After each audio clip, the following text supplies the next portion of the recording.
7वें number का अन्नप्राशन संस्कार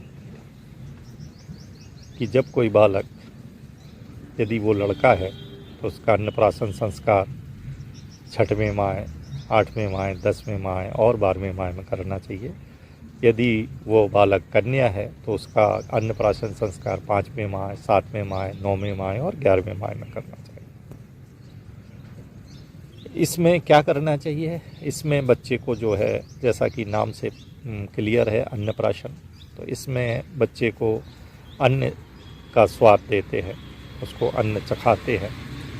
इसके लिए माँ बाप एक शुभ मुहूर्त में पहले देवताओं का पूजन कर चांदी या सोने की चम्मच से बच्चे को खीर चटाते हैं और ज्योतिष की दृष्टि से देखते हैं कि बच्चे की लग्न से 8वीं लग्न ना हो, बच्चे की राशि से 8वीं राशि ना हो या 8वां नवांश ना हो, और इसमें जो है शुभ तिथियां हो, शुभ नक्षत्र हो और अन्नप्राशन का मुहूर्त हो। चूँकि जब बच्चा 9 माह माँ के गर्भ में रहता है तो माँ के गर्भ में माँ से ही वो आहार लेता है और उसमें जो है जो कुछ अशुद्धियाँ बच्चे के अंदर आती है, उनका ये संस्कार, उनकी शुद्धि करने के लिए ये संस्कार है। आहार शुद्ध है तो उससे आपका सत्य शुद्ध होगा। सत्य बोलते हैं अंतःकरण को और अंतःकरण बोलते हैं मन बुद्धि चित्त अहंकार को। तो आहार शुद्धि, सत्य शुद्धि। यदि आहार शुद्ध होगा तो आपका अंतःकरण शुद्ध होगा।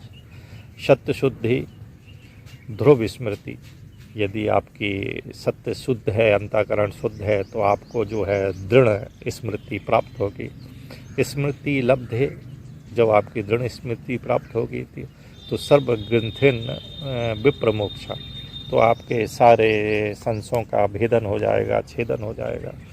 तो आहार शुद्धि पे इसलिए जो है हमारे जो है विद्वानों ने जोर दिया है।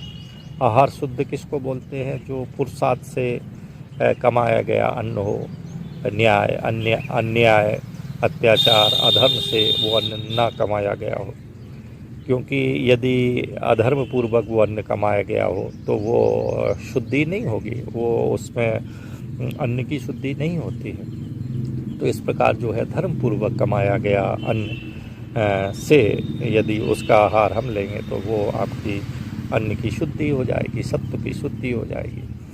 और ये अन्न जहाँ बनाते हैं वो स्थान भी शुद्ध होना चाहिए, बनाने वाले का मन भी शुद्ध होना चाहिए। तो कहते हैं माता है, पत्नी है, बहन है, बेटी है, इनका मन शुद्ध होता है और ये अच्छे प्रेम पूर्वक भोजन बनाती है।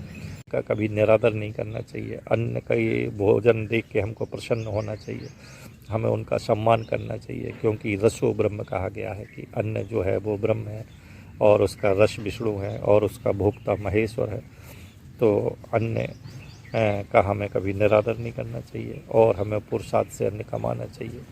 जो है सबसे पहले हमें जो है अन्नपूर्णा माता को जो है प्रसाद लगाना चाहिए और वो प्रसाद वाली थाली गाय को देना चाहिए।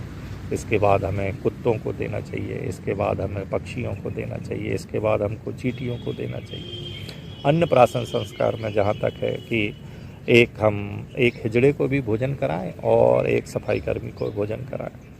बच्चे को जब हम खीर खवाते हैं, अन्नप्राशन कराते हैं, तो वो बच्चे के लिए हम पूरी थाली लगाएं। भले हम उसको सिर्फ खीर चटाते हैं, लेकिन शेष थाली उसकी माँ को खाना चाहिए। और बच्चे के अन्नप्राशन संस्कार के बाद यदि विद्वान ब्राह्मण ने अन्नप्राशन संस्कार कराया है तो पहले उसको भोजन कराएं। इसके बाद घर में जो मेहमान अतिथि हैं उनको भोजन कराएं और फिर स्वयं भोजन करें।